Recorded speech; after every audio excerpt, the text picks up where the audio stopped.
প্রিয় চাকরি প্রত্যাশী ভাই বোনেরা, আসসালামু আলাইকুম। আজকে আমরা সমান্তর ধারা থেকে তিনটি অঙ্ক দেখব, যে তিনটি অঙ্ক সমান্তর ধারা থেকে প্রচুর পরিমাণে বিভিন্ন চাকরি পরীক্ষাতে এসে থাকে।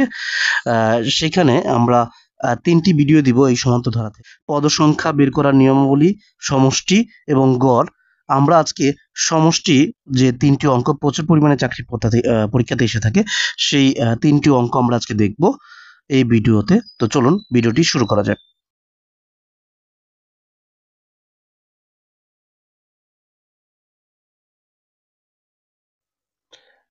1+2+3+... কত? এটি অনেক চাকরির পরীক্ষাতে এসেছে। তো এই অঙ্কটি কিভাবে সমাধান করব? তো এই যোগফল বা সমষ্টি সমান সমান হলো শেষ পদ যোগ প্রথম পদ ডিভাইডেড 2 গুণ পদ সংখ্যা। তাহলে শেষ পদ কত? শেষ পদ হলো 50 যোগ প্রথম পদ হলো 1 ডিভাইডেড 2 গুণ 50। তাহলে 2 দিয়ে 50কে ভাগ করলে 25 এবং 50 আর যোগ 21 51। এই 25 এবং 51 গুণ করলে 1275। অ্যান্সার 1275। এই অঙ্কটি প্রচুর পরিমাণে চাকরি পরীক্ষাতে এসে থাকে। 1 হতে 99 পর্যন্ত সংখ্যা সমূহের যোগফল কত?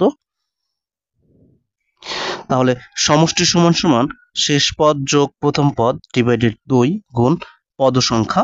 তাহলে শেষ পদ হলো 99 যোগ প্রথম পদ হলো 1 ডিভাইডেড 2 গুণন পদ সংখ্যা কত?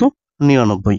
এবার 99 যোগ 1 100 ডিভাইডেড 2 গুণন 99। এবার 2 দিয়ে 100কে ভাগ করলে 50 50 গুণন 99। এই দুটি ক্যালকুলেশন করলে হয় 4950।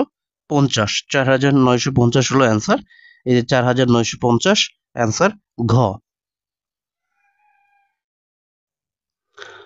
1 হতে 100 পর্যন্ত সংখ্যা সমূহের যোগফল কত?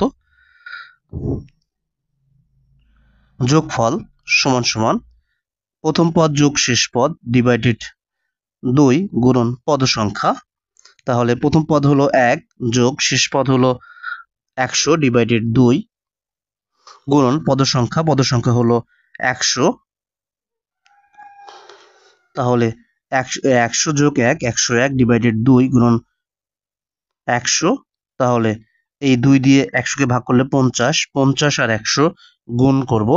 50 আর 101 কে গুণ করলে হবে হলো 5050। এই 5050 হবে অ্যান্সার। 5050 কোথায় আছে? গ নাম্বার 5050।